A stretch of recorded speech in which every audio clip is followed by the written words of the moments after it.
안녕하십니까. 한 주 동안도 잘 지내셨죠? 어느덧 다음 주는 이제 기말고사이고 수업은 이번 주만 이제 마지막 아마 시작이 될 것 같습니다. 오늘 이제 한 주 끝나면 다음 주에 이제 시험을 보고 기말고사 보고 한 학기가 종료됩니다.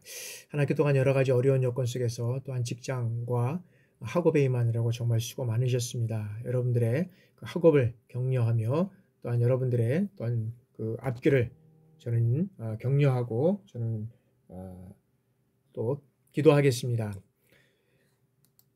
자, 이번 시간에는 제 4장 올바른 직업군인상 확립에서 직업군인으로서의 어떤 갖춰야 할 군인 기본 자세와 직장 생활에서의 어떤 기본적인 그 예절에 대해서 이제 알아보도록 하겠습니다.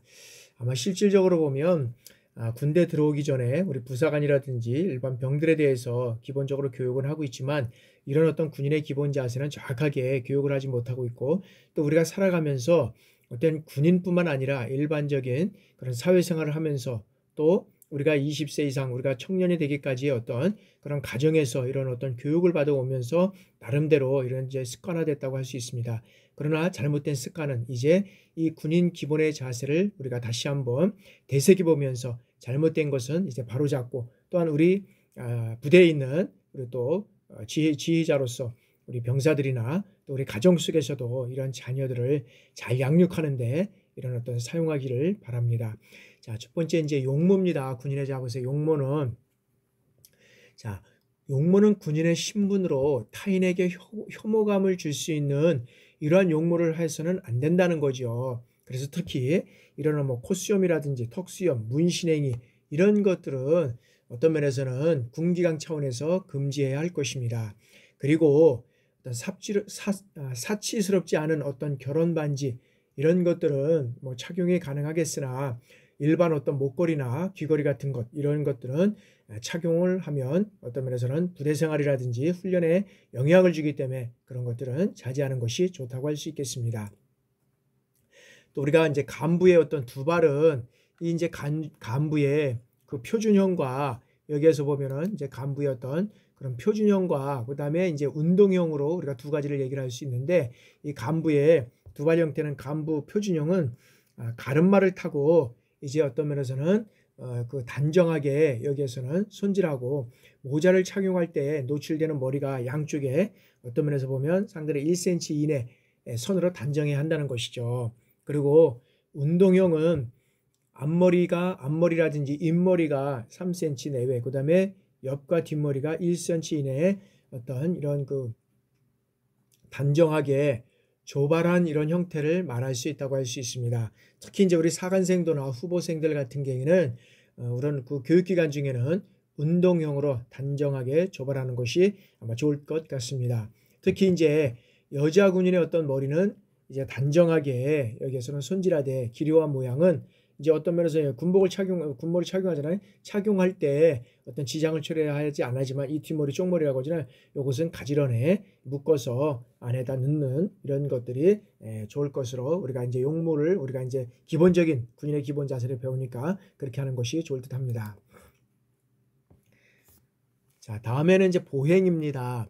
자, 군인의 어떤 보행은 씩씩하고 힘차게 걸어야 하는 것이라고 할 수 있습니다. 그래서 상관과 동행할 때에는 상관에 어떻게 해요? 좌측에서 상관의 좌측에 그다음에 상관을 수행할 때는 이 좌측 일보 뒤에서 이제 그다음에 안내할 때는 우측 일보 앞에서 이제 보조를 맞추고서 이제 상관하고 이렇게 같이 걸어가는 이런 것들을 통해서 안내를 해야 한다는 것이죠.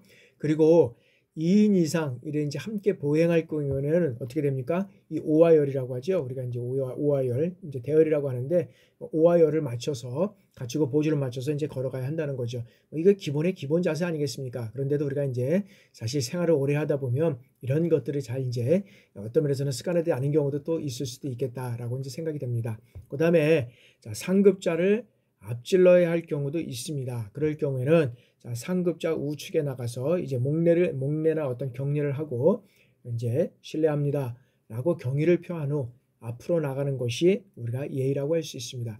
이건 뭐 군대 생활뿐만 아니라 우리가 일상생활에서도 이제 우리가 여러 가지 우리는 상급자라든지 또 회사에서는 상급자뿐만 아니라 각종 회장님이나 사장님, 그리고 또 일반 어떤 면에서 보면은 뭐 큰 회사 같은 경우에는 이제 뭐 대통령도 오실 수도 있고, 이럴 때는 이제 이런 어떤 그런 예의를 갖추는 것이 상당히 중요하다 할 수 있죠. 그리고 군복을 입고 보행 시에는 이제 뭐 담배를 피우는 것은 안 되겠죠. 이런 흡연이라든지 음식물 섭취하는 것, 그다음에 주머니에 손을 놓고 이제 걸어가는 행위, 이런 것들은 사실 좀 안 했으면 좋겠다는 생각을 합니다. 저도 이제 그 뭐 학교에 있지만 이런 예비군 훈련이나 뭐 이런 것들을 많이 하게 되면 이 외부군들이 복장을 바로 갖추지 않아서 일반인들에게 어떤 그런 눈살을 찌푸리는 경우도 있고요. 이제 많이 뭐 좋아졌다고는 하지만 아직까지도 그런 경우가 있습니다. 그래서 우리 어떤 군인의 기본 자세로 중요한 것은 이 복장인 것 같아요. 그래서 일반인들이 어떤 군인이나 그다음에 제복을 입은 사람들을 이렇게 좋아하는 것은 뭐냐면, 어떤 면에서는 이 기본 자세가 딱 잡혀 있잖아요. 그러다 보니까 여기에서는 일반인들과 좀 다른 그런 모습을 통해서 일반인들이 어떤 면에서는 좀 뭐 선망의 대상이라고 할 수도 있고, 그다음에 군인의 보는 자세, 이런 것들이 좀 달라질 수 있다는 거죠. 그런데 이 복장을 바로 하지 않고 이럴 경우에는 사실 어떤 면에서는 그 일반 국민들, 일반 시민들이 바라볼 때는 저렇게 왜 얘기는 안 해도 왜 저렇게 복장을 하고 다닐까라는 아쉬움도 또 있을 것 같아요. 또 특히 이제 남자들 같은 경우에는 군대 생활을 이제 하고 온 분들 같은 경우에는, 그리고 뭐 이런 어떤 군복이라든지 제복을 단정하게 입고 정말 어떤 면에서는 씩씩하게 걸음을 걷고 인사를 할 때, 그다음에 예의를 지키고 많은 사람을 이렇게 도와줄 때, 정말 군인의 모습, 그 한 사람을 위해서 정말 어떤 잘못되고 또 인식이 좋지 않았던 그런 군의 모습도 또 바르게 인식될 수 있는 이러한 어떤 역할을 한다고 볼 수 있습니다. 그래서 우리 군인들의 그런 어떤 기본 자세, 이런 것들이 상당히 중요하다고 할 수 있습니다. 자, 다음에는 이제 언어 사용입니다. 자, 군인의 언어 사용은 이 표준말을 원칙으로 하고 이제 간단 명료하게 이런 어떤 언어를 사용해야 된다는 거죠. 그리고 특별히 이제 저속한 언어는 어떤 면에서는 금지해야 된다는 것이요. 그래서 대화할 때 예절은 어떻게 됩니까? 경어를 사용해야 한다는 거죠. 뭐뭐 했습니다. 예, 그렇습니다. 옛날에는 뭐 그렇습니까? 뭐 아닙니다. 뭐 까요, 뭐 이런 식으로 해가지고 뭐 그런 것들도 그 어떤 면에서는 방송에서도 아주 뭐 회자가 된 이런 경우도 있었는데, 이제는 이런 경어사를 했습니다. 뭐 그렇습니다. 뭐 이런 것들을 해서 예를 존중하는 거고요. 그 다음에 이제 뭐 폭언이나 그 다음에 욕설, 인격 모독, 이런 것들은 어떤 면에서는 이제 사용을 금지하는 것이 우리가 군부대뿐만 아니라 사회에서도 이런 것들은 중요하다고 할 수 있습니다. 다음에는 이제 상관에 대한 호칭입니다. 뭐 성과 계급 또는 어떤 직책명 다음에 님을 붙여서 호칭하는 경우가 우리가 이제 호칭을 하는데, 예를 들면서 어떤 거냐 하면은 이런 거죠. 이제 그 호칭을 하는데 예를 들면 김상사님, 뭐 담임 교관님, 뭐 교관님, 뭐 이런 잘 모를 수 있잖아요. 이런 호칭을 할 수도 있고, 그 다음에 이제 어떤 면에서는 이제 성과 직책명을 알지 못하는 경우에는 계급 다음에 뭘 붙입니까? 이 님자를 붙여서 누구누구 대임님, 누구누구 분대장님, 누구누구 뭐 중사님, 누구는 뭐 상관님, 상사님, 뭐 이렇게 해가지고 이제 얘기를 한다는 거죠. 그 다음에 하급자라든지 이런 동급자에 대한 호칭은 이 성과 계급 또는 어떤 직책명을 붙여서 이제 호칭하는 거죠. 그래서 예를 들면 김상병, 김하사, 뭐 일분대장, 뭐 이런 등으로 이제 호칭을 한다 그런 것이죠. 자, 만약 상대방의 어떤 면에서 보면 이름이라든지 이 계급, 직책을 모를 경우는 어떻게 해야 되느냐, 이런 거죠. 자, 병사인 경우에는 어떤 면에서는 용사, 또 간부인 경우에는 뭐 간부님, 뭐 이런 것들을 이제 우리가 호칭하면 된다고 할 수 있죠. 간부인 경우는 뭐 병사, 용사, 그다음에 이제 어떤 면에서 병인 경우는 그렇고, 우리가 간부인 경우에는 이렇게 간부님, 뭐 잘 모를 경우에는 그렇게 이제 호칭을 한다는 것이죠. 다음에는 이제 군인에 대한 어떤 경례의 의미입니다. 이 경례는 국가에 대한 어떤 충성심의 표시이고, 그 다음에 군인 상호간의 이런 어떤 복종과 전우의 표시인 반면에 엄정한 어떤 이 군기, 어떠한 이 군기를 상징하는 군 예절의 어떤 기본이라고 할 수 있다는 거죠. 그래서 육군의 어떤 기본 경례 구호는 뭐냐면 충성입니다. 뭐 대대급에 따라서 다르게 사용하는 경우도 있지만 여기에는 충성이라는 거죠. 그래서 여기에서는 이 경례 구호를 어떤 면에서는 다른 것으로 이제 대체할 수도 있지만은, 자, 경례 시기는 여기에는 이제 보면 자, 쉽게 알아볼 수 있는 이제 거리 뭐 30부 그래서 25m 미만의 거리에서 통상 우리가 얘기하는 6보 5m 전에 때 거리 접근했을 때 여기에서는 경례구를 하는 것이 이제 좋다는 거죠. 그리고 경례 구호는 뭐 어떤 면에서는 고함이나 악을 쓰지 않고 자연스럽게 똑똑하게 발음하는 거죠. 그래서 뭐 예를 들어서 여기다 충성이다 충성 뭐 이렇게 그렇게 한 다음에 뭐 좋은 하루 되십시오. 뭐 수고하십시오. 뭐 감사합니다. 뭐 이런 식으로 해서 우리가 경례 구호를 하면 아침이 상당히 밝고 우리가 기분 좋게 하루를 시작할 수 있을 것 같습니다. 그래서 정감 어린 인사를 주고받는 것이 상당히 중요하다라고 할 수 있습니다. 그래서 인사를 우리가 할 때는 보면 뭐 중성 이게 아니라 충성 이렇게 하면 사람이 어떤 면에서 보면은 상당히 예의 바르고 어떤 면에서는 시크시크하고 어떤 면에서는 또 자신감이 있는 이런 구호가 되지 않겠습니까? 그래서 우리가 사람을 살아갈 때 보면 첫 인사 이런 첫 인상을 통해서 우리가 보면 면접 볼 때도 보면 사람이 딱 지나서 3초내면은 그 사람은 스크린을 다 할 수 있다 그러잖아요. 이런 면에서 우리가 보면 특별히 군대에서의 어떤 기본 예절은 사회에서도 정말로 우리가 사회생활을 하는 데서도 정말로 필요한 것이고 또한 그렇게 한다 그러면 사회에서도 인정받을 수 있는 이러한 어떤 우리가 그 직원으로서의 생활을 할 수 있다고 우리가 볼 수 있습니다. 자, 다음에는 이제 국기에 대한 경례입니다. 자, 국기에 대한 경례는 거수 경례를 실시합니다. 그러나 구호는 생략해야 되는 거. 우리가 뭐 여러분들 뭐 다 우리가 부사관들이니까 다 아실 겁니다. 그죠? 근데 이제 가끔씩 훈련할 때라든지 이런 걸 때문에 나도 모르게 이제 구호가 뭐 예를 들어서 충성 뭐 이렇게 나오는 구호가 나올 때도 있는데 하여튼간에 거수 경례를 실시하되 구호는 생략하는 것이다. 그 다음에 국기 개항이라든지 이런 어떤 강화식 때 그 다음에 이제 그럴 때는 이제 안 보일 경우는 어떻게 해요? 국기 방향을 해서 차렷 자세를 하고 보일 때는 여기서 우리가 우측손을 들어서 거수 경례를 표시하는 거죠. 자, 경례를 생략하는 경우가 있습니다. 그러면은 뭐 전투 중이라든지 뭐 훈련에 임하는 이런 임무 수행할 때, 그다음에 차량 운전이라든지 어떤 대열이라든지 운동 경기 이런 걸 할 때는 그래서 거수 경례를 뭐 생략할 수 있다는 것이죠. 자, 다음에는 이제 예절 중에서 먼저 의사소통 예절에 대해서 이제 우리가 알아보도록 하겠습니다. 자, 의사소통이라는 것은 다른 사람에게 영향을 주고 다른 사람을 이해하는 데 사용되는 모든 수단이 되고 개인의 어떤 감정이라든지 태도, 신념, 정보 이런 사실들을 전달하고 전달받는 과정이라고 할 수 있습니다. 그래서 의사소통이 안 되면 아주 엄청나게 힘들어지는 거죠. 그래서 사람들은 깨어있는 동안에 이 70 내지 80% 시간을 어떤 형태로든지 이런 의사소통을 하고 그 중에서도 약 48%의 어떤 시간을 듣는 데 사용한다는 거죠. 그래서 의사소통을 잘하는 것은 뭐냐 하면 저는 어떤 면에서는 듣는 겁니다. 듣는 것. 의사소통을 잘하는 것은 들어주기만 해도 됩니다. 그래서 들어주는 거에 있어서 많은 우리가 이제 조심해야 될 것은 뭐냐 하면 나이가 먹어갈수록 계급이 올라갈수록 많은 말을 하려고 해요. 보면은 자꾸 말을 많이 하면 이게 어떤 면에서는 이제 나이가 들어간다는 거예요. 실적으로 보면.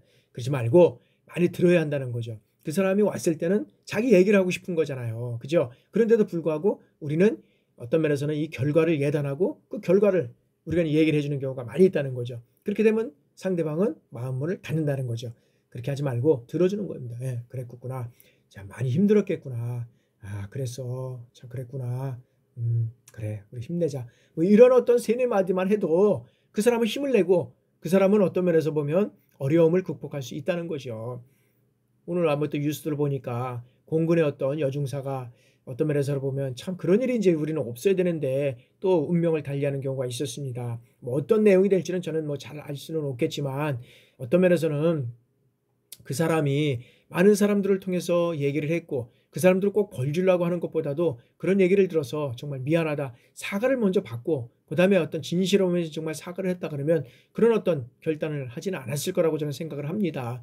그런데 우리가 그런 것들을 들어주지 않고 막으려고 하고 그 다음에 어떤 면에서는 그 사람을 어떤 면에서는 이해시키려고 하고 이런 것들 때문에 있어서 그런 결단을 어떤 면에서는 하지 않았나라는 생각을 합니다. 그런 일이 일어나서는 안 되지만 우리는 이 의사소통을 통해서 엄청나게 중요하다는 것을 다시 한번 깨닫게 됩니다. 그래서 의사소통을 잘한다는 것은 뭐 금방 얘기했지만 이 말하는 사람이 이 정보를 정확히 전달하고 듣는 사람은 어떤 것입니까? 상대방의 말을 정확히 잘 알아듣는 것 이런 것이 중요하다는 거죠. 그래서 우리가 첫 우리가 입사를 하더라도 약 한 30%가 1년 내에 그만두는 것은 뭐냐면 이 의사소통이 안 되고 힘들어진다는 거죠. 그렇기 때문에 많은 사람들이 어떤 면에서 그 어렵게 직장 생활을 하지만 들어가지만 30% 이상이 그만둔다는 거죠.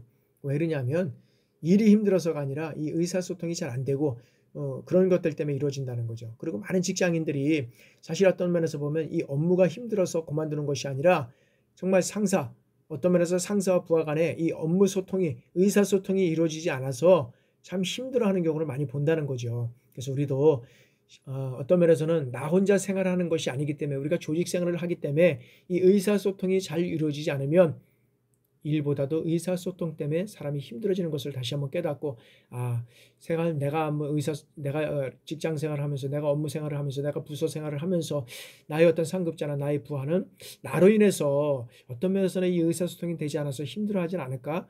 우리 또 가정 속에서는 우리 자녀들과의 의사소통이 잘 이루어지지 않아서 힘들어지진 않을까? 라고 한번 다시 한번 뒤돌아보고 말을 많이 하는 것보다도 그 사람의 얘기를 들어주고 공감해주고 우리는 그런 것들이 더 중요하다고 생각을 할 수 있습니다. 자, 다음에는 이제 의사소통 계속 이제 이어서 대화를 할 때는 시선 처리와 몸짓이 매우 중요하다고 할 수 있죠. 그래서 대화 중에 상대방의 얼굴의 어떤 한 곳을 집중적으로 보거나 또 몸짓이 지나치게 어떤 많고 크다면 좋은 인상을 주지 못하는 거죠. 그래서 시선은 어떻게 해야 되느냐 목 아래로 두면 결례가 되고 그 다음에 상대방의 어떤 눈이나 코, 입, 목 이런 것들이 두는 것이 좋다는 거죠. 그래서 우리가 상대방을 두시할 때는 여기에 상대방의 어떤 눈과 이렇게 마주치면서 계속 눈을 똑바로 쳐다보면 또 안 되겠죠. 눈을 보면서 그 다음에 우리가 시선을 고정하고 그 사람들의 얘기를 경청하고 그 다음에 그 얘기를 듣고 또 얘기하는 이런 것들이 우리가 중요하다는 거죠. 왜냐하면 그 공감한다는 거잖아요. 상대방은 얘기하는데 뭐 듣질 않는다든지 그 다음에 얼굴을 뭐 서로가 눈을 마주하지 않는다든지 이런 것들은 이 허공에 대고 벽에 대고 얘기하는 거잖아요. 그러면 안 된다는 거죠. 그래서 우리가 누구와 얘기한다든지 그래서 그 사람과 공감을 해주고 눈을 마주쳐주고 우리가 격려해주고 이런 것들이 필요하다는 거죠. 그래서 우리가 일할 때도 보면 바쁘다고 해가지고 나 일하는데 막 일을 많이 하고 있는데 어떤 면에서는 밑에 우리 부하들이 와가지고 뭐 상사님, 뭐 부대장님, 뭐 이런 것 때문에 말씀드리면 일이 있습니다. 그런데 그래 얘기해봐. 이런 경우도 있잖아요. 그런 것보다는 잠시 멈추고 그래. 그래서 그 사람을 바라보면서 얘기하는 것 이것이 상당히 중요하다는 거죠. 그래서 우리가 다시 한번 이 의사소통을 우리가 경청해 나가면서 하는 것들이 상당히 중요하다. 그러나 시선을 우리가 바로 두고 하는 것도 더 중요하다고 우리가 얘기를 할 수 있죠. 자, 이번에는 직장 내에서 바람직한 의사소통에 대해서 이제 우리가 알아보도록 하겠습니다. 자, 직장 동료 사이에 이 의사소통이 잘 안 되면 이 신뢰감이나 연대감이 무너지고 거기에는 뭐가 생깁니까?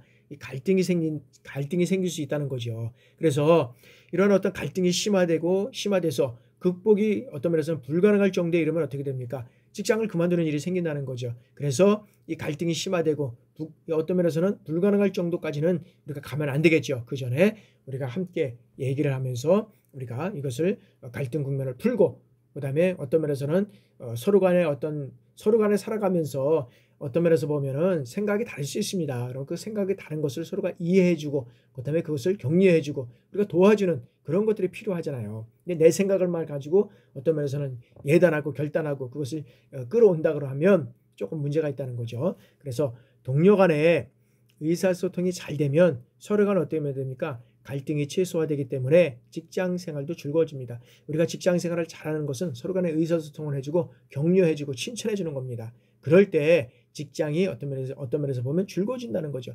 근데 그렇게 되지 않으면 어려워진다는 거죠. 힘들어진다는 거죠. 그래서 직장에서 상대방을 이해하려고 노력하더라도 이 상대방의 어떤 면에서 보면 말투가 귀에 거슬려서 서로 간에 어떤 갈등이 생길 수 있다는 거죠. 이 말투도 특별히 중요한 것 같아요. 그래서 어떤 면에서 보면 내가 하루에 말 중에서 어떤 말을 제일 많이 하는지 부정적인 얘기를 많이 하는지 긍정적인 얘기를 많이 하는지 그 다음에 우리가 얘기를 할 때 또 상대방의 말을 끊는다든지 끼어들어서 얘기를 한다든지 우리가 그 많은 사람들 간의 어떤 대화라든지 그 다음에 어떤 그런 뭐 국회의원이라든지 이런 사람들 많이 나왔을 때 서로 그런 어떤 그 이제 자기의 어떤 그런 정견 발표를 하고 그다음에 어떤 상대방을 같이 할 때 이렇게 이제 대화를 할 때 보면 그 껴들고 뭐 이런 경우가 많이 있잖아요. 그러면 우리나라는 이런 토론 문화라든지 이런 것들이 잘 안 돼서 그런 경우라고 할 수 있습니다. 그래서 이제 우리도 이제 중고등학교, 초등학교에서부터 이제 이런 토론 문화, 이런 어떤 발표 문화가 이제 많이 이제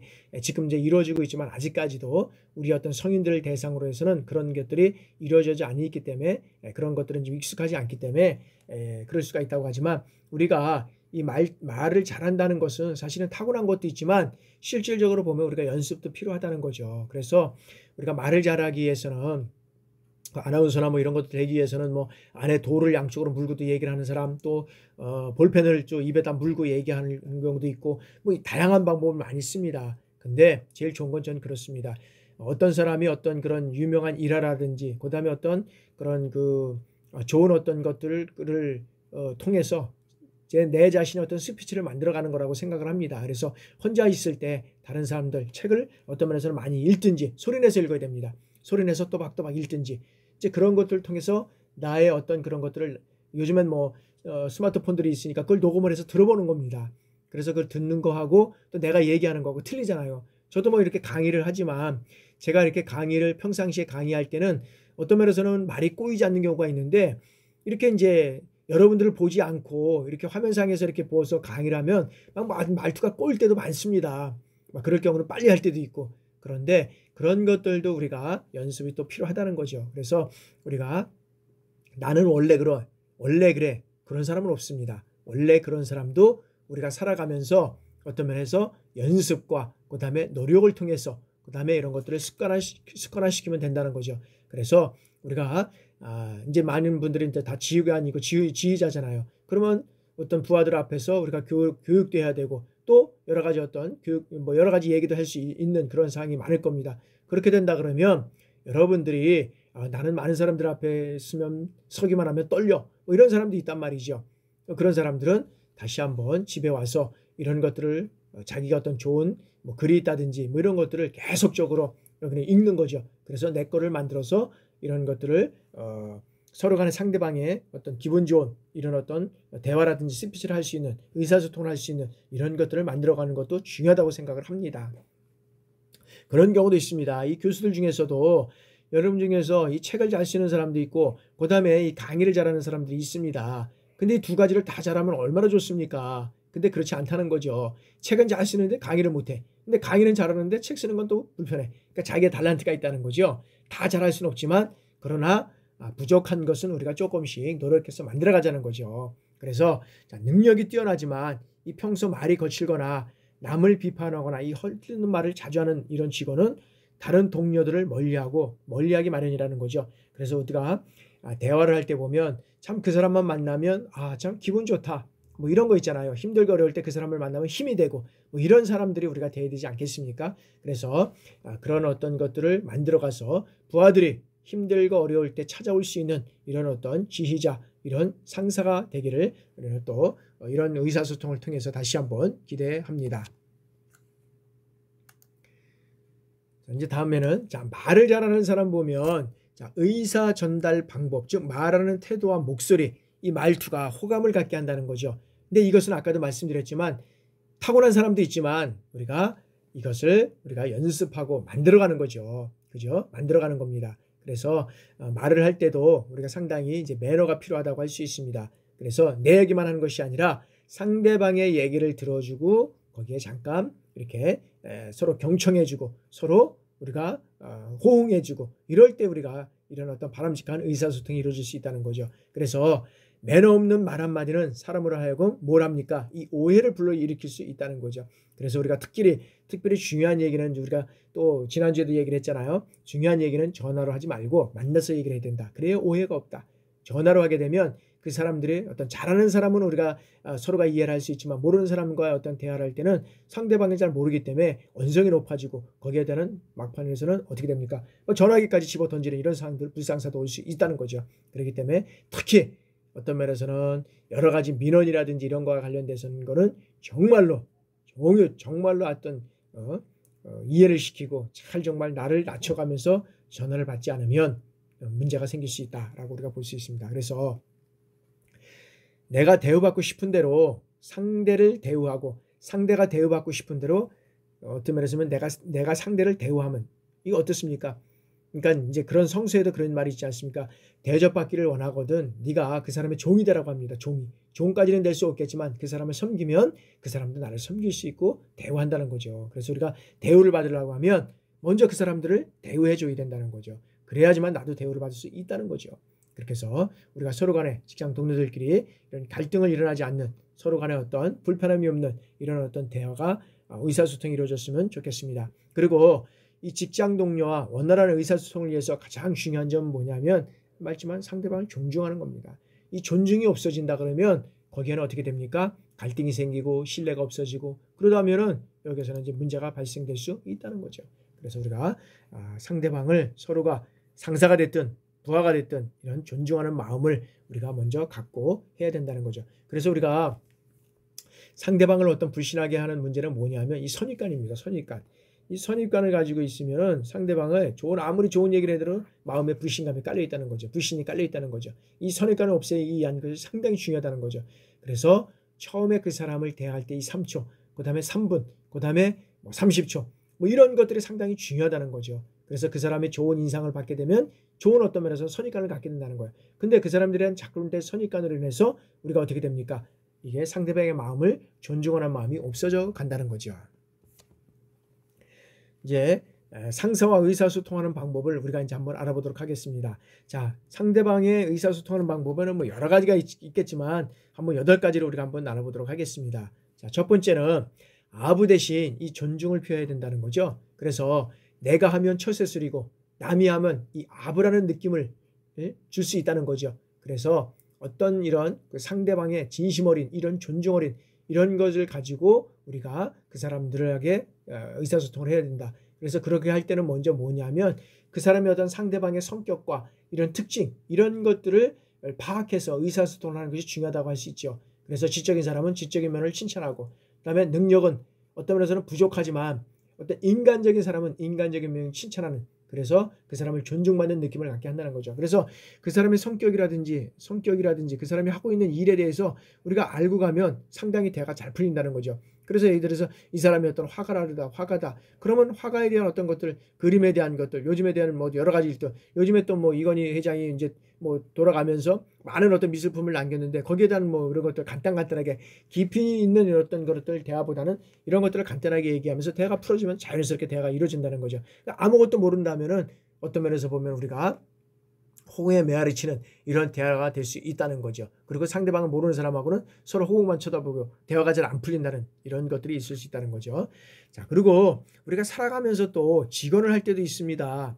그다음 우리가 뭐 또 부대에서도 직언할 때도 있지 않습니까? 그럴 때는 어떻게 됩니까? 자, 이 뇌과학자들은 이런 얘기를 합니다. 자, 사람은 솔직한 것을 듣기 원하지만 듣기 싫은 진실은 거부하고 진실은 아니지만 듣기 좋은 말만 받아들이는 이런 이중성을 갖고 있다는 거죠. 그래서 아무리 좋은 말이라도 이 강한 어투로 하게 된다 그러면 어떻게 됩니까?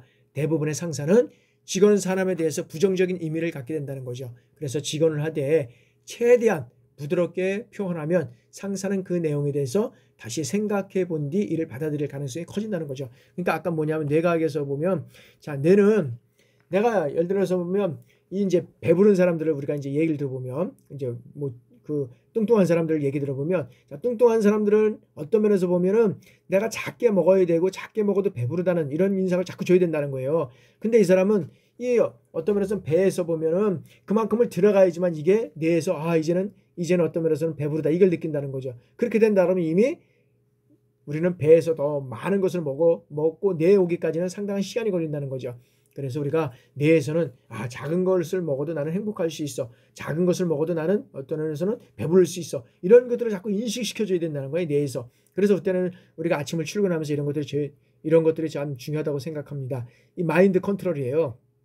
오늘 날씨가 좋으니 날씨가 어떤 면에서는 찌푸둥하다 그러면 오늘도 날씨가 찌푸둥하네 무슨 일이 일어나지 않을까 이렇게 자기의 어떤 컨트롤 마인드 컨트롤하면 안 된다는 거죠. 뭐 오늘 날씨가 뭐 예를 들어서 찌푸둥할 수도 있겠지요. 오늘 날씨가 찌푸둥하니까 우리가 좀 커피 한 잔을 마시면서 서로 정말 우리가 하루를 시작하면 좋겠다. 뭐 이런 어떤 예를 들어서 그렇게 만들어가면 좋겠다는 거죠. 그죠? 그 다음에 이제 우리가 이제 이 그 억울한 일을 당하면 그 자리에서 해명하기보다는 일단 뭐 하기에 침묵하다는 것이 중요하다는 거죠. 직장 생활에서 근무하다 보면 예상치 못한 일로 억울한 경우를 당할 수 있습니다. 이 억울한 일을 당하면 누구나 그 자리에서 뭐 당장 해명하고 싶어하는 사람이 뭐 다 그런 사람일 것입니다. 그러나 감정이 고조되어 있는 그 상사에게 그 자리에서 해명을 하고 나섰다가는 미움을 받을 수 있다는 거죠. 그래서 지혜로운 사람은 그 순간을 참았다가 시간이 흐른 뒤에 어떻게 됩니까? 이 억울한 사정을 소상하게 밝힘으로써 진정한 이러한 진중한 사람으로 인정되어서 결국에는 어떻게 됩니까? 좋은 평가를 받을 수 있다는 거죠. 그래서 우리가 뭐 여러 가지 이것도 뭐 같은 거죠. 억울하다는 것. 뭐 억울한 일을 당할 수 있습니다. 어떤 훈련에서 내가 그러지 않았는데 뭐 들리는 얘기는 뭐 또 내가 한 것처럼 들릴 수도 있고, 그러나 그것을 바로 얘기를 하게 되면 상대방은 어떤 면에서는 감정이 복받쳐 있는 상태에서 얘기를 하면 문제가 될 수 있다는 거죠. 그래서 끝나고 난 이후 이러이러한 문제가 있었는데 이렇게 됐습니다. 하여튼 이해해 주시기 바랍니다. 뭐 예를 들어서 그런 얘기를 하면 상대방이 그것을 인정하고 그것을 어떤 면에서는 받아들일 수 있다는 거죠. 다음에는 이제 우리가 살아가면서 어떤 면에서는 우리가 살아가면서 실수를 할 수 있다는 거죠. 자, 실수를 어떤 면에서 보면 그 근무 중에 뭐 실수를 하거나 상사로부터 이 지적을 받을 수 있다는 거죠. 근데 제일 중요한 것은 뭘 하지 말아야 된다는 거죠. 변명하지 말아야 된다는 거죠. 변명하지 말아야. 일단은 뭐부터? 사과부터 하고 변명하지 말아야 된다는 거죠. 변명. 이 변명이 참 이게 어떤 면에서 사람의 마음을 어떤 상하게 하는 것 같아요. 그래서 정말 뭐 내가 하지 않았다라도 내가 뭐 어떤 면에서는 그 실수했다라도 죄송합니다. 저로 인해서 이런 일이 발생했습니다. 죄송합니다. 뭐 이런 어떤 사과를 하고 진정 어린 사과를 한다 그러면 그 사과를 진정으로 사과를 하면 상대방에서 그걸 받아들이고 그래서 다음부터 이런 일이 안 일어나야 되겠죠. 근데 이것은 뭐 이래저래서 일어났다 이 변명을 하게 되면 그 사람은 신뢰할 수 없다는 거죠. 그래서 이런 일은 우리가 변명부터 하는 것이 아니라 사과부터 함으로 인해서 실수를 인정하면 그것을 받아들이고 또 인정할 수 있다는 거죠. 자, 우리가 이제 그 비열한 상사에게는 인간적으로 접근해야 된다는 거죠. 참 이게 좀 어렵습니다. 우리가 자, 상사의 어떤 말과 행동이 비열하게 느껴졌을 때는 어떻게 됩니까? 목소리를 높여 우리가 따지지 말아야 한다는 것이죠. 그리고 대신 어떻게 인간적으로 호소하고 진심으로 그 사람의 마음을 어떤 면에서 보면 털어놓으면 상대의 어떤 상사도 성격을 달라지게 할 수 있다는 거죠. 근데 사실 어려워요. 사람이기 때문에 이 비열한 걸 가지고 통해서 나를 계속 공격한다든지 나를 다른 사람들에게 그런 얘기를 한다든지 이 참는 사람들은 얼마나 힘듭니까? 그러함에도 불구하고 우리가 어떤 면에서는 그 사람들을 실질적으로 인간적으로 어떤 면에서는 그런 것들을 속마음을 털어놓으면 상사도 돌아설 수 있다는 것이죠. 그 다음에 이제 편들지 말고 이 중립적인 입장을 취한다는 것. 사실 어떤 면에서는 직장 생활에서 자잘못이 분명하지 않은 이 사안에 대해서는 어느 한쪽에 또 편을 드는 것, 이것은 매우 조심해야 된다는 거죠. 그래서 누군가가 어떤 사람에 대해 좋지 않은 말을 하면 어느 쪽도 어떻게 됩니까? 편들지 말고 중립적인 입장을 취해야 되는 거죠. 그래서 어느 한쪽 편을 들면 결과적으로 불이익을 당할 수 있다는 거죠. 그래서 보면 뭐 어떤 면에서 사람이기 때문에 내가 좋아하는 사람이 그런 일을 하면 편을 들 수 있습니다.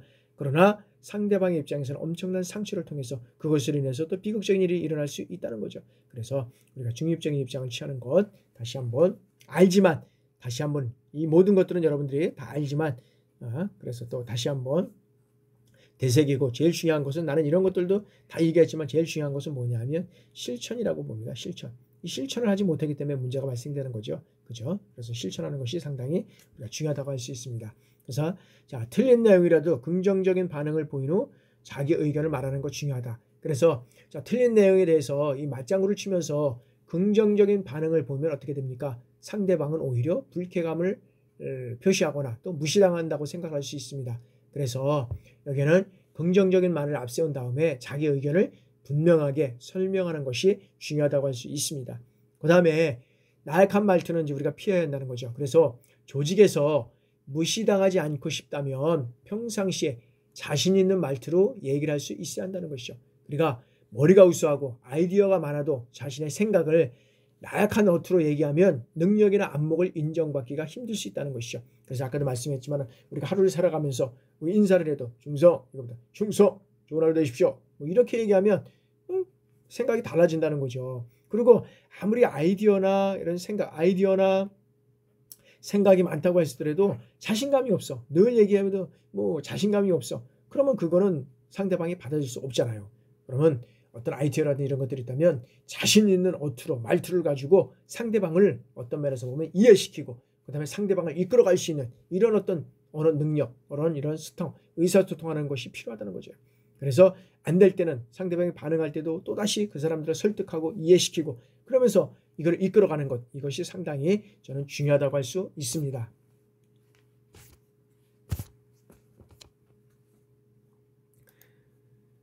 자, 이번에는 이제 아랫사람과 의사소통하는 방법이다. 먼저는 이제 윗사람과 한다 그러면 아랫사람하고 의사소통하는 방법을 우리가 한번 살펴보도록 하겠습니다. 자, 업무 보고라든지 이 지시는 정확하고 구체적으로 간결하게 해야 된다는 거죠. 간결하게. 세 개.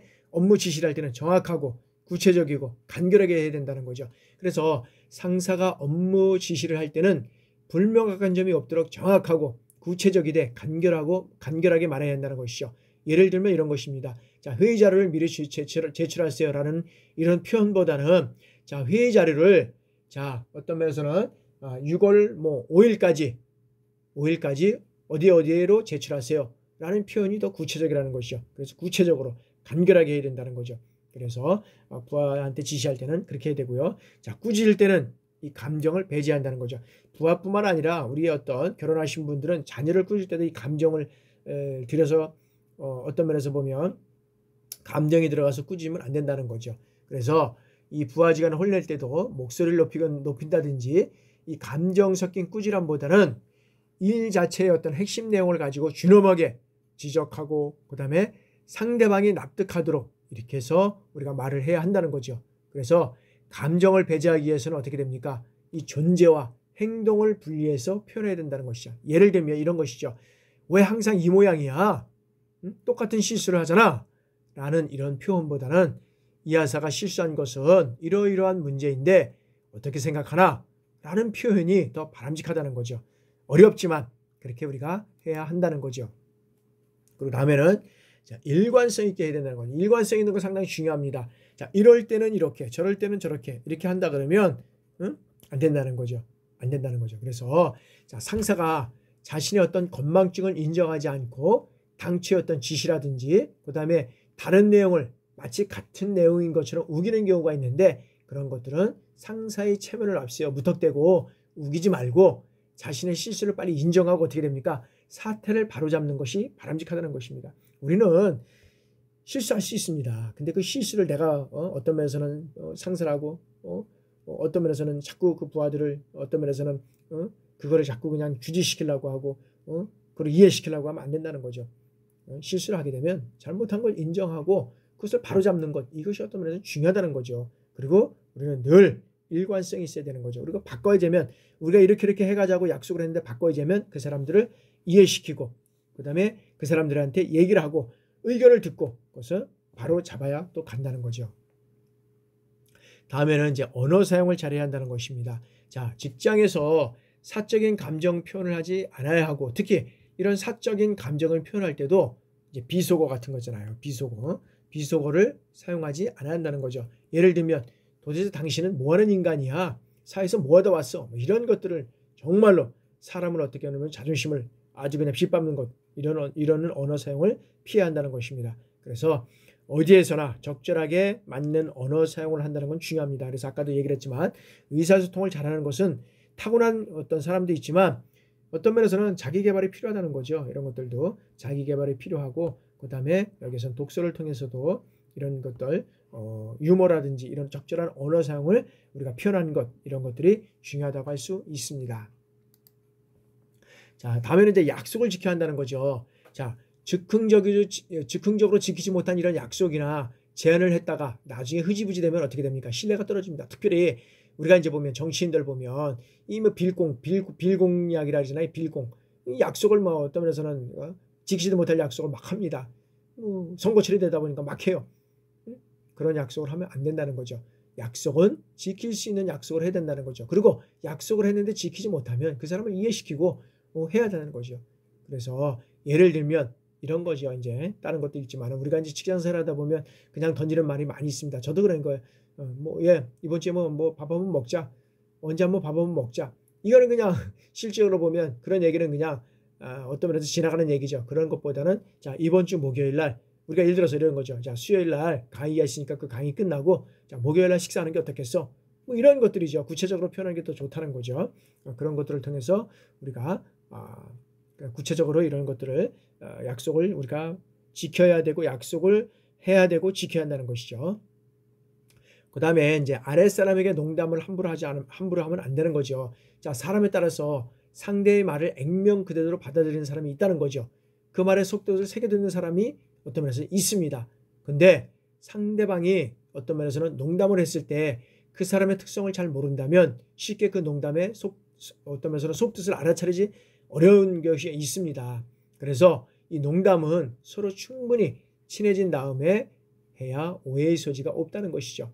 그리고 상사가 부하직원이라고 해서 농담을 진하게 하고 자주 한다면 그런 상사에게는 부하 직원이 어떤 면이니까 존경심이 사라지게 된다는 거죠. 그래서 우리가 이 농담을 함부로 하면 안 된다는 거죠. 근데 농담도 어떤 면에서 보면 참 우리가 보면 어떤 면에서 욕을 해도 보면 있잖아요. 욕쟁이 할머니 이런 데도 욕을 하는데도 보면 그게 욕 먹는 것 같지 않은 그런 경우가 있다는 거죠. 실적으로 보면. 그래서 우리가 어떤 면에서는 이 농담 같은 경우에도 적절한 시기에 우리가 그런 농담을 잘 해야 한다는 것이죠. 그러지 않을 경우는 상대방이 또 상처를 받을 수 있다는 거죠. 자, 부하직원에 대한 불만을 삼자에게 말하지 말아야 된다는 거죠. 우리가 살아가면서 직장 생활을 하면서 어떤 면에서는 이 부하직원이 상사의 요구를 할 수 있습니다. 그런데 많은 사람들에게 제3자에게 얘기하는 것은 좋지 않다는 거죠. 그래서 이런 것들은 어떤 면에서는 상사가 부하직원을 불러서 인격적으로 인간적으로 대하면서 솔직한 심정을 말하면 대부분의 직원은 거부감 없이 받아들인다는 것이죠. 우리가 이제 그런 얘기를 많이 하잖아요. 많은 어떤 교육 중에서 많은 사람들이 뭐 소대원도 있고 분대장도 있고 그런데 그 사람을 화면에 찍어서 어떤 면에서는 쫑을 준다든지 뭐 죄송합니다. 어떤 면에서는 그 사람들의 어떤 잘못된 것을 지적한다는 것은 하지 말아야 된다는 거잖아요. 그럴 때는 그 사람을 불러서 개인적으로 얘기하면 그 사람이 이해하고 그 사람이 미안을 느낀다는 거죠. 근데 이 군중 심리가 있기 때문에 여기서 얘기를 하면 그 사람도 받아들이기 어렵다는 거죠. 그런 면에서 우리가 불만을 제3자에게 얘기하지 않고 또 그런 교육 중에서도 그런 얘기를 하면 안 된다는 거죠. 자, 상대의 유형을 파악해서 여기에서는 대화하는 것이 중요하다. 자, 어떤 직장이든 구성원들의 유형은 다양할 수밖에 없습니다. 그래서 상사는 구성원의 어떤 각자의 특성을 잘 파악해서 적합한 일을 시키고 또한 대화를 통해서 조직 구성원들의 어떤 불만을 갖지 않도록 이런 것들 이루어가는 것이 어떤 상사의 어떤 면에서 보면 리더십이라고 할 수 있습니다. 그래서 여기에서는 윗사람과 아랫사람들과의 의사소통하는 방법을 우리가 다시 한번 짚고 넘어갔습니다. 우리가 살펴봤습니다. 근데 이런 것들 여러분들 몰라서 하는 거 아니라고 말씀드렸죠. 이런 것들은 여러분들이 무엇보다도 실천하는 것이 중요합니다. 그래서 요즘은 정치권에서도 요즘 그런 말이 많이 나오잖아요. 내로남불. 내로남불. 이게 정말로 내가 어떤 면에서는 부하였을 때는 그러지 말아야 되는데 내가 뭐 상사 올라가면 똑같이 한다는 거죠. 이런 것들은 정말 하지 말고 정말 실천을 통해서 가정적으로나 그다음에 어떤 부대에서도 존경받는 이런 어떤 지휘자 어떤 그런 분들이 상사가 됐으면 좋겠습니다.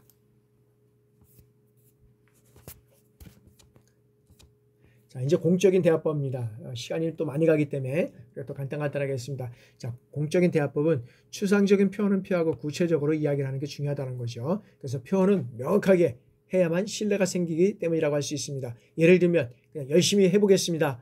이런 표현보다는 자, 6월 말까지는 이것들을 끝내도록 노력하겠습니다. 뭐 이런 표현이 좋다는 거죠. 그리고 상대방의 어떤 연령과 욕구에 맞춰서 이제 표현을 해야 된다는 거죠. 그래서 상대방이 들을 때 기분 좋은 표현을 우리가 해야 한다는 것이죠. 예를 들면 자, 나이 들어 보십시오 라는 표현보다는 나이 들어 보이십니다 라는 표현보다는 정말 나이가 들어도 이렇게 중요해 보이십니까? 뭐 이런 것들 어때 입 바른 소리가 아니라 그런 얘기를 해야 된다는 거죠. 그리고 자, 직장에서는 상황에 맞게 이런 표현을 하는 것이 중요하다고 얘기했죠. 뭐 직장 생활뿐만 아니라 우리가 뭐 친구들이나 뭐 여러 가지 어떤 대화상에서 이런 어떤 주변의 어떤 분위기를 어떤 면에서는 해하지 않고 이런 어떤 그 경솔한 이런 어떤 그 언어라든지 그다음에 그 사람들의 어떤 그 분위기에서 그 어떤 상황에 맞는 얘기를 하지 않아서 분위기를 뭐 예를 들어서 떨어뜨린다든지 우리가 이제 그런 말을 할 때 보면 이 센스 없는 사람이라 하잖아요.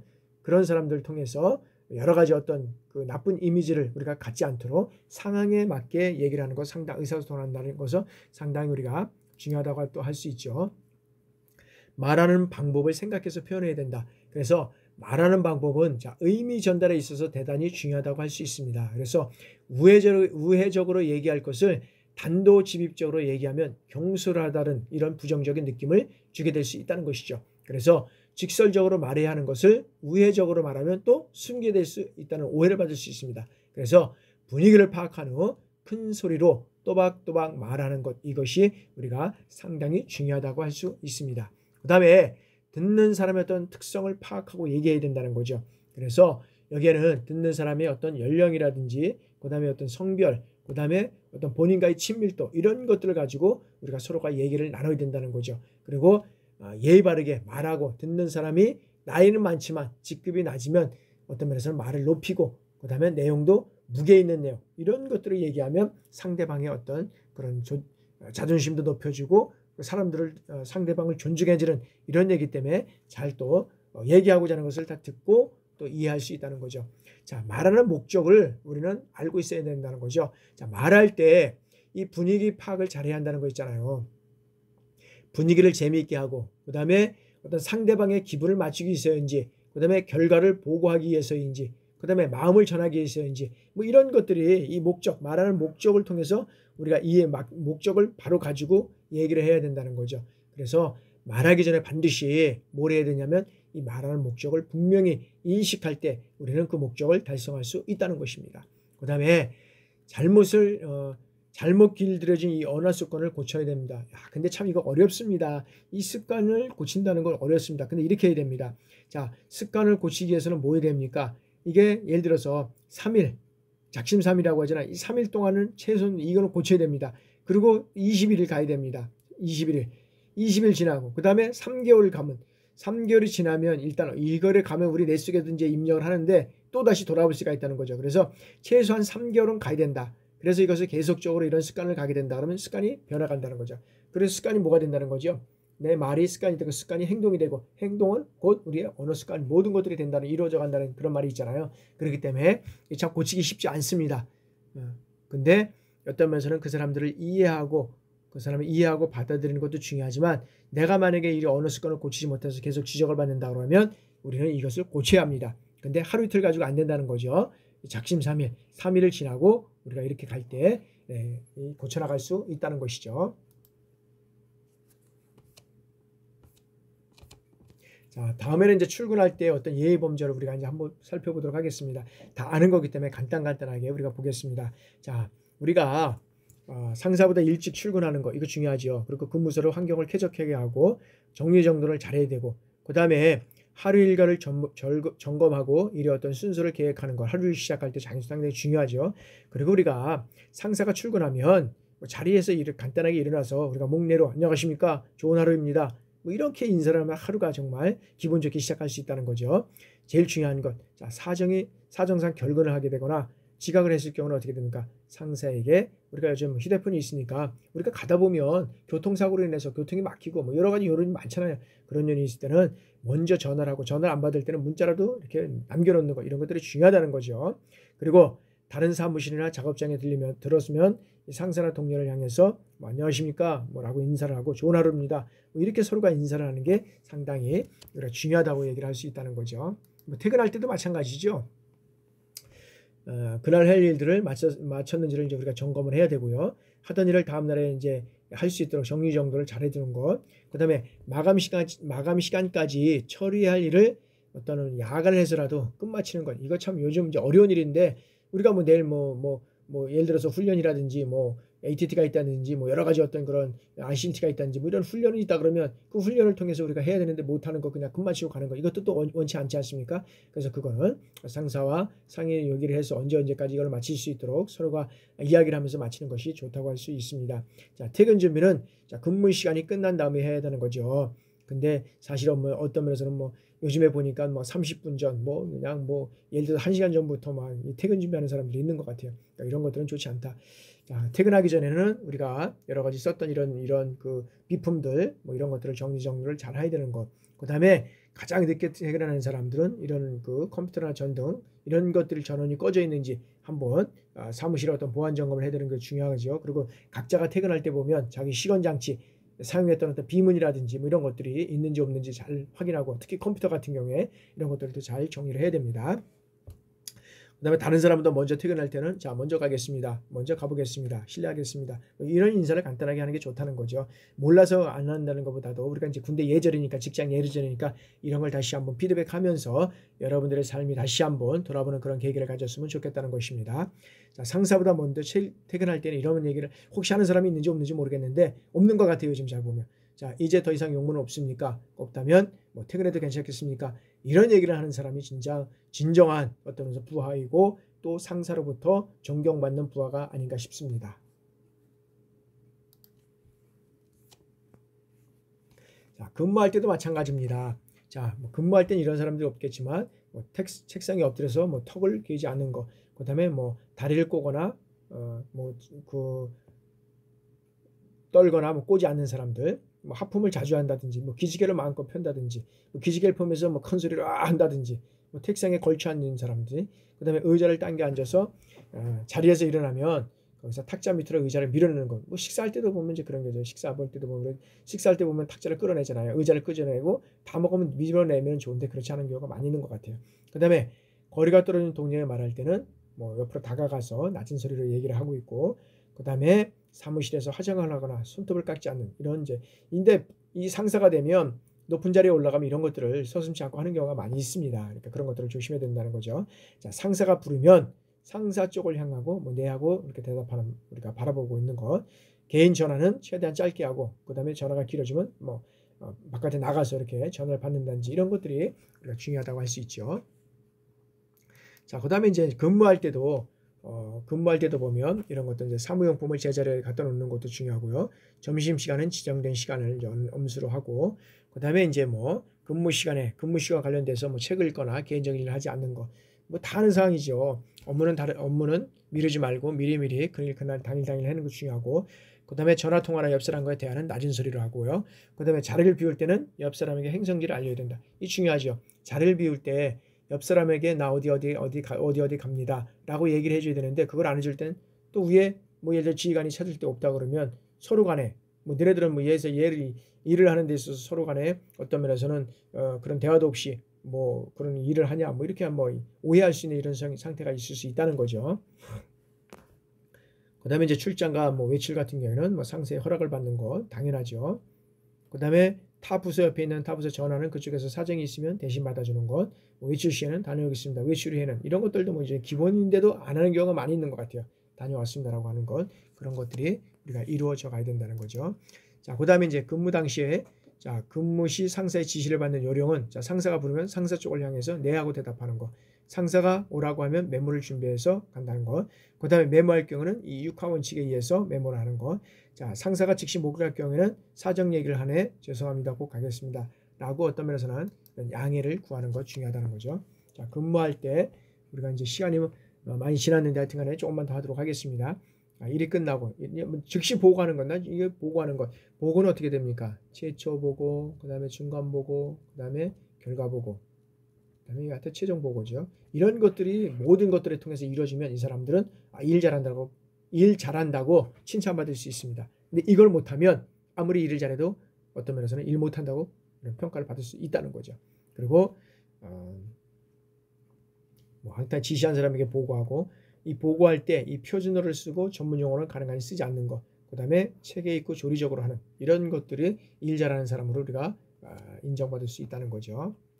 자, 다음에는 이제 결제 받을 때 들어가면 입구에서 목례를 하고 있고, 그 다음에 정면에 가서 30대 인사를 하고, 책상에 이제 상사가 읽기 쉬운 방향으로 이제 결제서를 펼쳐놓는 거죠. 그리고 상사가 자기 옆에서 설명할 때는 보면은 이제 저는 중요합니다. 설명할 때 보면 이제 손가락으로 설명을 하는 건데, 반드시 이거는 어떤 면에서는 펜이라든지 뭐 지시봉이라든지 지시봉 같은 거 있잖아요. 이런 걸 가지고 이렇게 짚어가면서 끝에를 짚어가면서 이렇게 얘기를 해야지, 그냥 이 손가락으로 가서 지시하면 그런 원치 않습니다.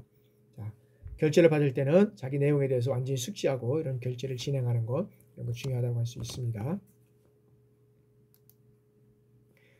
자, 근무할 때 요령, 뭐 계속해서 이런 것도 이뤄가니까 한번 이제 계속 한번 보시고요. 직장 전화 예절. 전화 예절의 4대 요소를 한번 보겠습니다. 신속하고 친절하고 정확하고 간결하게 해야 된다. 그리고 하여튼 전화 예절은 상대방의 어떤 불쾌감을 만들지 않고 오해를 낳게 되는 경우가 분명히 있다. 그럴 경우는 반드시 하여튼간에 그 사람들에 따라서 우리가 어떤 민원 전화는 반드시 어떤 면에서는 그 사람들은 올 수는 없겠지만 정말로 자기를 낮추고 이 전화를 받을 수밖에 없는 그런 상황이 될 수밖에 돼야지. 그렇지 않으면 상대방의 아무 일이 아닌 것 같은 조그만 일을 가지고도 오해할 수 있다는 것을 우리가 분명히 알아야 할 것입니다. 직장 예절, 우리가 전화 통화 계속 우리가 보시고요. 자, 이제 요거는 중요합니다. 차량 예절. 자, 차량에 탑승때 운전기사가 있을 경우에는 상석이 어디입니까? 운전기사가 있을 때는 여기에서 보면 여기에서는 상석이 1, 2, 3이 됩니다. 근데 본인이 운전할 때는 어떻게 됩니까? 본인이 운전할 때는 여기는 상석이 1번입니다. 그리고 2번, 3번.